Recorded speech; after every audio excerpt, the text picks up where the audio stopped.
आपको चाहिए जवाब, तो देखिए हमारे साथ मुद्दा लाइव पर हम नहीं बोलेंगे बात। नमस्कार, मैं शुभांशी और आप देख रहे हैं मुद्दा लाइव। वाराणसी में राष्ट्रीय संयुक्त ट्रेड यूनियन संघर्ष समिति की ओर से 17 सूत्री मांगों को लेकर देश के प्रधानमंत्री व उत्तर प्रदेश के मुख्यमंत्री को अपर श्रम आयुक्त द्वारा मांग पत्र सौंपा गया। देखिए हमारे संवाददाता वाराणसी से अमित गुप्ता की रिपोर्ट। वहीं पूरा देश कोरोना महामारी का मुकाबला कर रहा है, जिससे अर्थव्यवस्था और भी खराब हो गया। सरकार ने कोरोना महामारी से लड़ने और अर्थव्यवस्था के हालात को सुधारने के लिए घोषणा और पैकेजिंग देने की बात कही, जिसे श्रम संगठन के लोगों ने कहा सरकार न तो अर्थव्यवस्था की हालात सुधारने वाली है, न ही इस पैकेजिंग से मजदूरों और किसानों को लाभ देगी। श्रम कानून में संशोधन की एक तरफा घोषणा को लेकर श्रम कानूनों से पूंजीपतियों को छूट और किसानों और मजदूरों को सुविधा दिलाने व देश के विकास की गति के नाम पर किए जा रहे हैं, किंतु इस संशोधन से कारपोरेट, पूंजीपति और सामंतों को ही फायदा होगा, जिसको लेकर मजदूरों, किसानों और आम जनता ने वर्तमान नीतियों को बदलने और जनमुखी आर्थिक नीतियों के निर्माण और क्रय शक्ति को बढ़ाने व अर्थव्यवस्था को सुधारने के लिए अखिल भारतीय प्रतिरोध दिवस के माध्यम से वाराणसी में राष्ट्रीय संयुक्त ट्रेड यूनियन संघर्ष समिति की ओर से अपनी मांगों को लेकर देश के प्रधानमंत्री और उत्तर प्रदेश के मुख्यमंत्री को अपर श्रम आयुक्त द्वारा मांग पत्र सौंपा। प्रशासनिक महासचिव राष्ट्रीय मजदूर कांग्रेस के महाराज, आज हम लोग पूरे राष्ट्रव्यापी आंदोलन कर रहे हैं। हर जगहों पर आंदोलन चल रहा है। उसी परिप्रेक्ष्य में आज नाटी श्रम विभाग अपर श्रम आयुक्त कार्यालय पर भी हमारा विरोध दिवस जारी है। इस विरोध दिवस में खासतौर पर जो हमारी लोकल समस्याएं हैं, जैसे होटल कर्मचारी हैं, इन लोगों का वेतन टोटल बंद चल रहा है, होटल नहीं खुल रहा है। जो भी प्रतिष्ठान है आधे अधूरे दाम में मजदूरों को 12-12 घंटे खटा रहे हैं, और जो फैक्ट्री मिल मालिक हैं अपने तमाम वर्करों को हटा करके बिना उनको ग्रेच्युटी दिए बाहर कर दिए हैं। इन तमाम समस्याओं को लेकर संसाधन अधिकारी MLC सोनी जी को हम लोगों ने मांग पत्र दिया है, और हम लोग आशा करते हैं कि सरकार हमारी मांग पूरी करेगी, अन्यथा हम लोग भारी आंदोलन करने के लिए बाध्य होंगे, जिसकी समस्त जिम्मेदारी जिला प्रशासन की। दीक्षित, मैं इंटक का जिलाध्यक्ष हूँ और राष्ट्रीय मजदूर कांग्रेस इंटक प्रदेश में जो है संयुक्त महासचिव हूँ।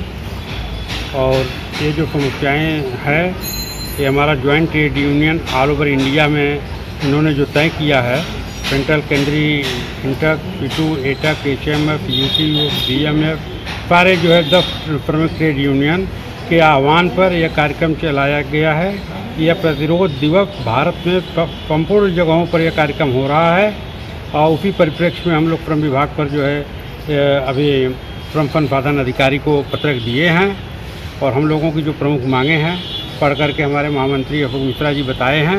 उसमें कुछ मुद्दों पर मैं आपको बताना चाहता हूं कि ये जो 44 श्रम कानून श्रमिकों के रक्षा के लिए बनाए गए थे, उसको हमारी जो है सरकार, जो वर्तमान सरकार है मोदी सरकार, वो 44 श्रम कानूनों को तोड़ करके केवल 4 श्रम कानूनों को बनाई है, और चारों श्रम कानूनों में केवल जो है पूंजीपतियों को उसका लाभ मिलना है, और गरीब हमारे जो मजदूर हैं बेचारे, उनके लिए कोई व्यवस्था नहीं की गई है।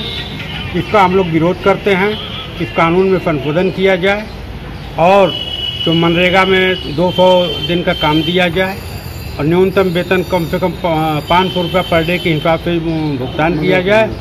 और जितनी पब्लिक सेक्टर, चाहे आपका NPL हो, चाहे आपका BHL हो, NTPC हो, रेल हो, बेल हो, सेल हो, जितने हैं पब्लिक सेक्टर, उसको बेचा न जाए, निजीकरण में न दिया जाए। अभी DLW के लोग आंदोलन कर रहे हैं, रेलवे में आंदोलन चल रहा है, सारे जगहों पर आंदोलन हो रहा है। तो ये सब जो पब्लिक सेक्टर है, एक भी सेक्टर बनाए नहीं, नौकरी रोजी रोटी के लिए एक भी फैक्ट्री लगाए नहीं, उनका प्रधानमंत्री जी का क्षेत्र है, एक भी रोजगार का साधन नहीं दिए, केवल बेचने पर और निजीकरण के लिए मांग कर रहे हैं। इसका हम लोग संगठन के माध्यम से इसका विरोध करते हैं। यह बिल्कुल नहीं होना चाहिए। और जो सार्वजनिक वितरण प्रणाली की बात है, इस समय जो महामारी चल रही है, इसमें एक एक परिवार के एक एक सदस्य के नाम कम से कम 10-10 kg अनाज जो है निर्धारित किया जाए, उनको मिले, 6 माह तक कम से कम मिलना चाहिए। और इस समय सबकी रोजी रोटी चली गई है, 7,500 रुपया जो एक राहत पैकेज के नाम पर वह जो है कि सबको दें, जो आयकर में नहीं आते हैं, जो इनकम टैक्स पेई नहीं है, 7,500 रुपया सार्वजनिक रूप से सभी लोगों को जो है वितरित करें। और बाकी हम लोगों की यही कुछ मांग है, इसी मांगों को लेकर के हम लोग यहाँ पर हैं। धन्यवाद। सवालों की भीड़ से घिरे आपको चाहिए जवाब, तो देखिए हमारे साथ मुद्दा लाइव पर हम नहीं